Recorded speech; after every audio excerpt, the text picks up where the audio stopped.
Merci d'être avec nous sur Radio J. Comme tous les matins en cette période de fête, eh bien, nous sommes toujours présents. Et dans un instant, Christophe Barbier, son invité Michel Onfray. Et puis, quelqu'un a répondu présent, bien sûr, à l'invitation. C'est David Azria, toujours en studio, toujours là. Bonjour David. Bonjour à tous les Juifs, sauf à ceux qui partent en vacances pendant qu'on travaille. J'ai rien contre les gens comme Christophe Barbier qui partent en vacances. Parce que oui, vous vous imaginez bien que la radio, c'est Magouille et compagnie.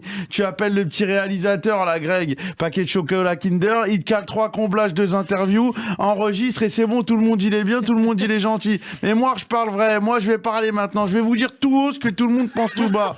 Les vacances c'est pour les fainéants. Aujourd'hui on est là avec Ilana, Eva, là on est des vrais bosseurs. Vous savez que Tony Parker a attendu de gagner son 2e championnat pour s'acheter une voiture de luxe.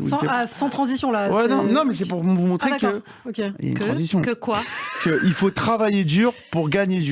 C'est exactement ça. Donc pour acheter une veste comme ça, t'as dû travailler dur, j'imagine. Ouais. Travailler plus pour gagner plus. Exactement. C'est le slogan de Sarkozy. Ouais, vous avez voté pour Sarkozy, ça se voit à votre sweatshirt de grande marque. Non mais moi de toute façon, j'ai décidé, je m'achète pas de voiture tant que je signe pas sur Radio Shalom, je m'achèterai pas ma bagnole. On a de l'ambition ou pas, Eva? Ouais. One life, one dream. Israël, le break a dance. En parlant de dream, c'est le retour des infos insolites. Et comme vous savez, il n'y a pas de budget jingle, donc je me suis fait un jingle tout seul. C'est les infos insolites, les infos insolites. Pas mal. Parce que Greg, il est là, il cale pas des jingles. Bah attends, j'ai vu gros budget jingle à la radio. Hein. Toute la journée, vous pouvez voir hein, sur les différentes émissions de la chaîne, il y a des jingles incroyables.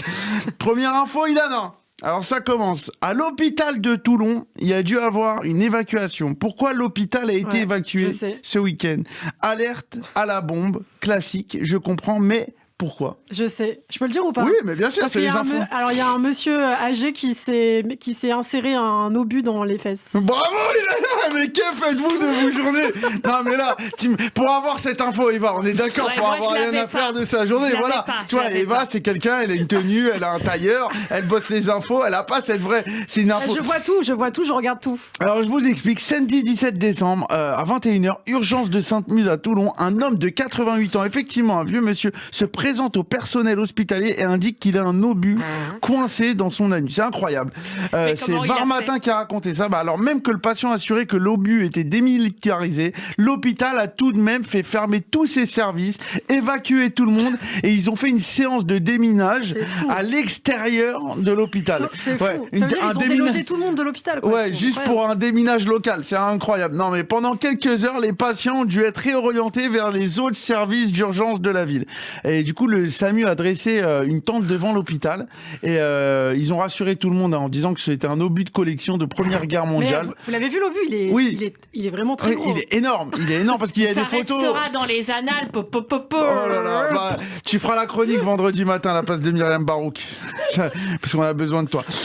On voulait pas de détails, mais ils ont dit que c'était un obus offert par les poilus. Je voulais pas autant de détails. Non, un chirurgien s'est alors chargé d'opérer le patient et l'obus a été retiré, mais en fait, c'est ce qu'il a expliqué, par l'abdomen. Vous avez lu ou pas? Parce que j'ai pas été au bout de l'info. Le chirurgien viscéral dit que ça sort rarement par où c'est rentré. C'est très compliqué.